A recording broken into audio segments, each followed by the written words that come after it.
Hello, my dear students. Today we are going to discuss chapter number 3 of geography section, that is water resource. Students, we all know how water is important for us. Our planet Earth is known as a unique planet just because of living conditions are available here. Among all the living conditions, water is the most vital and important source that helps for sustaining the human life or the organism's life on the surface of the earth. So, students, water is a vital, renewable, natural resource. Our Earth planet is known as a blue planet. Do you know why it is called a blue planet? Because the three-fourth part of the Earth's surface is covered with water. Our Earth is the only planet in the solar system that is having water in the liquid form or in the form that is useful for the consumption of the human and animals that survive on the Earth's surface. In the previous class, we have learned about the rims of the Earth. In that also, hydrosphere plays an important role. Hydrosphere means the water bodies that are available on the Earth's surface. So, why water is important natural resource? Because water is basic to life. Because we can say everyone, whether we as a human being or insect or birds or animals, anything surviving on the surface of the earth needs water. It is the basic utility, we can say. It is the basic needs of everyone's life. The pure water is colorless, odorless, and tasteless. Water is only thing that is available in different forms on the surface of the earth. So you already know about it, that water is present on the surface of the earth in different forms, that is solid, liquid, and gaseous. As water is very familiar word or familiar thing for you. So water present in the liquid state, we all know it is. We can see water in rivers, oceans, lakes, ponds, etc. And what about in the gaseous state? How water is present in the gaseous state? We all know the composition of our atmosphere. The atmosphere consists of water vapor, which is the gaseous form of the water, and water is present in the solid form, in the form of frozen ice. Some percentage of the water exists in the frozen form, that is, it is freezed. Can you give some examples of the freezed form of water? Antarctica or Greenland, these are the areas where the water is available but in the freezed form, in the frozen form. Now, as I said, our planet is covered through three-fourth part of the earth, that is, it is covered with water, that is approximately 71%. So 71% of the earth's surface is covered with water. Students, in history we have learned, whether it is any civilization, every Asian civilization, whether it is Harappan civilization or the Egyptian civilization, one thing was common in all the civilizations. Everyone was found living near the bank of the river. So, do you think if the earth is covered with 71% of water, is the total amount fit for drinking for us? Can we drink that 71% of area covered by the water? You know the answer, that only 1 to 2% of water is only considered as fresh water. And what is the meaning of fresh water? Fresh water means that water that is suitable for the consumption of human beings. So 97% of water is saline. Now, what is the meaning of saline? Saline means salty. So 97% of the water on the surface of the earth, it is in the ocean. Some amount of water is frozen as ice sheets and mountain glaciers. So as water is available in the frozen form also, so some amount of water is in the freeze source. Now, what are the sources of fresh water? We know very little amount of water is available on the surface of the earth for the consumption of the human beings. So the sources of the fresh water, we all know that the sources of the fresh water is lakes, streams, ponds, rivers, and all of us are knowing that rainfall is the most important source of fresh water. Rainfall also provide us fresh water. So basically we can say only 1% of the water is fit for human consumption. Fresh water is present in groundwater as well as surface water. Now the question arises is why the distribution of fresh water varies from one place to another place. Some places are having more water, some places are having less water. It is because of the climatic conditions that is continuously changing. The climatic condition of a particular place, like the place where the temperature is very high or the place where the temperature is high, that place will evaporation will take more and precipitation will be more.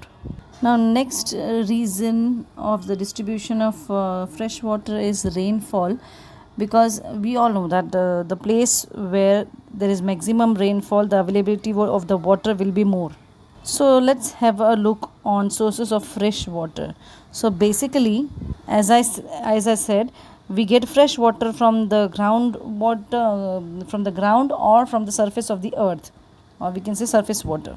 Surface water, that means a river, lake, stream, ponds, etc. So surface area is water in river, lake or freshwater wetland. Surface water is naturally replenished by precipitation and naturally lost through the discharge to the oceans. It is a sad fact that we are violating, and we are the people who are polluting these sources of water now. Now next sources of fresh water is groundwater. Now we all know what is the meaning of groundwater. Groundwater is that water that is under the ground, under the surface of the earth. So groundwater or subsurface water is fresh water located in the pore space of soil and rock. Groundwater is flowing within the aquifers below the water table. An example for the surface water I can say is the water pumps or the hand pumps. That is the water we can say groundwater. Another source of fresh water we can say is the frozen water, the glaciers or the iceberg present where the water is in the frozen form. So this was all about the sources of the water. Water is not evenly distributed. It cannot be added or subtracted. As we all know that water remains in a constant motion. So that is the reason it is said that water cannot be added or nor be subtracted from the surface of the earth. We all know that water follows a cycle. We have studied in the previous class hydrological cycle or the water cycle. The water cycle, that is the process of evaporation, condensation, precipitation. Okay. Water is also known as a renewable resource because water naturally replenish itself.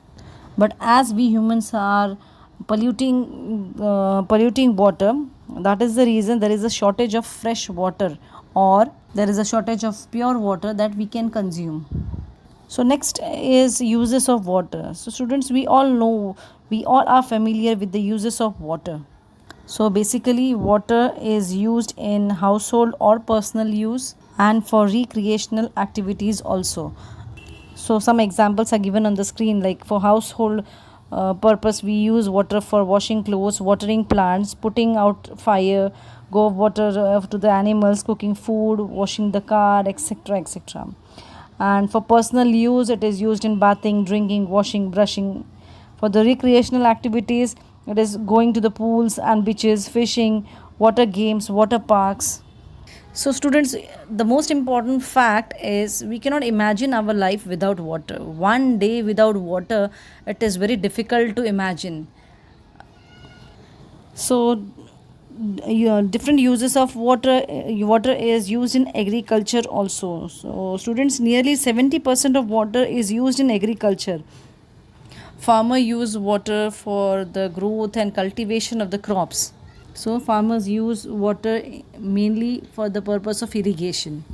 So main issue in this case is the farmers withdraw the amount of water that is more greater than the water replenished on the earth again. The rate is quite faster. It is estimated that 3 cubic meters of water is required to produce 1 kg of rice. So, agriculture is also, we can say, responsible for the depletion of most of the fresh water. So, we can say we have to be careful for the consumption of fresh water in the case of agriculture also. We have to use it carefully. Now, the next use is in the industrial sector. It is estimated that about 22% of worldwide water is used in industry. The use of water by the industry varies with level of development. Industry contributes to the pollution too by dumping chemical effluents directly in the water bodies. Now, students, what is water scarcity? Scarcity means shortage of drinking water or irrigation water. Shortage in the quantity of water. As I have earlier explained you that fresh water is not evenly distributed everywhere. Some places have more water, some places are having very less amount of water.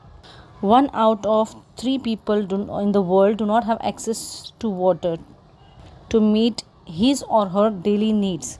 So, how we are using the water plays a very important role in the scarcity of water.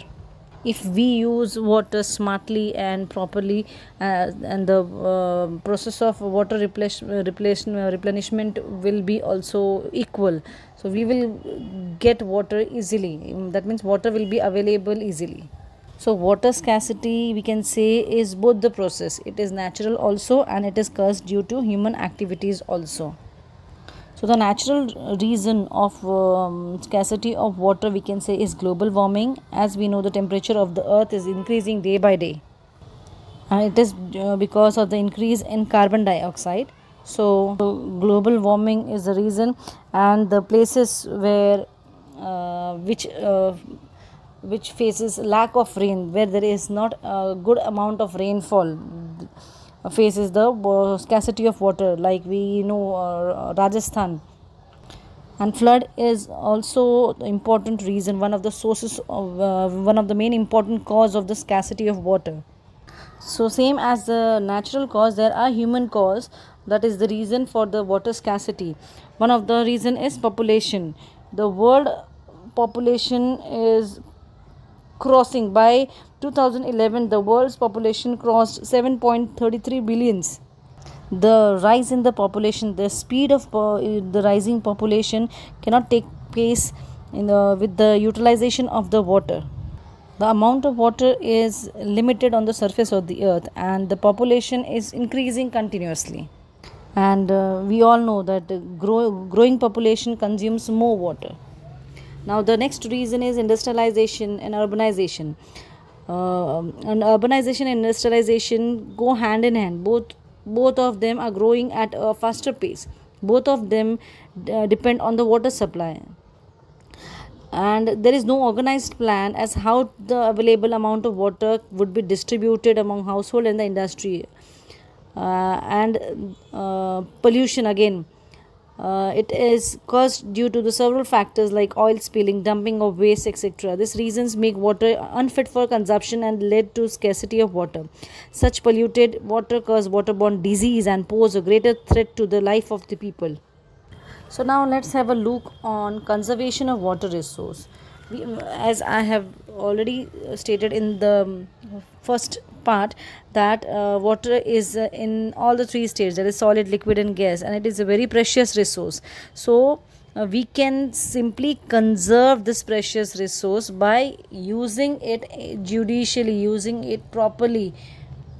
Now, talking about the conservation of water, what comes in your mind? Conservation means what? Conservation means to protect or to prevent the wasteful use of any resource. So here we are talking about conservation of water means what? To protect or prevent the wasteful usage of water. Now the question is, why we have to conserve water?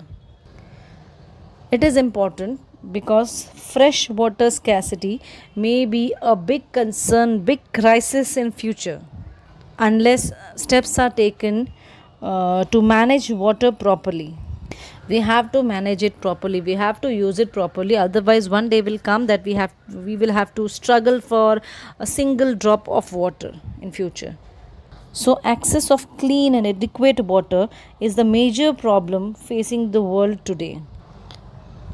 Why it is the biggest challenge?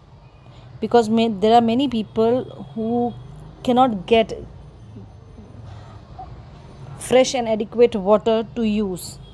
So it is very necessary that steps have to be taken to preserve, to conserve this dwindling resource. Dwindling means what? Dwindling means the resource that is struggling. Although water is a renewable resource, so though it is renewable resource, its overuse and pollution makes it unfit for use. To conserve water and to improve its quality, there are methods that can be practiced. The first method we can say is recycling. Wastewater can be purified and reused by the process of recycling. Discharge of groundwater. The groundwater recharge is a process by which water percolates in the ground after heavy rainfall, seeping down from the surface runoff, etc., and reaches the groundwater table. Improving vegetation cover. The roots of the plants bind the soil and allow rainwater to percolate underground. The surface runoff is more on bare soils than on the vegetated soil surface. Therefore, it is necessary to increase the vegetation cover and to improve its density to prevent surface runoff. The next thing we can do is we can use it very efficiently. The efficient use of water, like closing the taps after use, it should not be the scene like we are brushing the teeth and the tap is open. Use it when necessary. Okay. Using sprinkler for watering the lawns and fields, and carrying out drip irrigation instead of canal irrigation or well irrigation.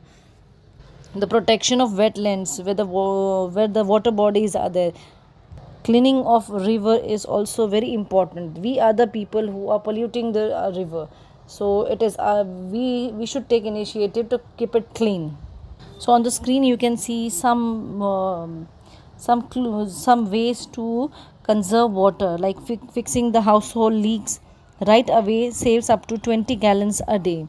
Washing only full loads of dishes and laundry saves up to 50 gallons per week. Spending only 5 minutes in the shower saves up to 8 gallons each time.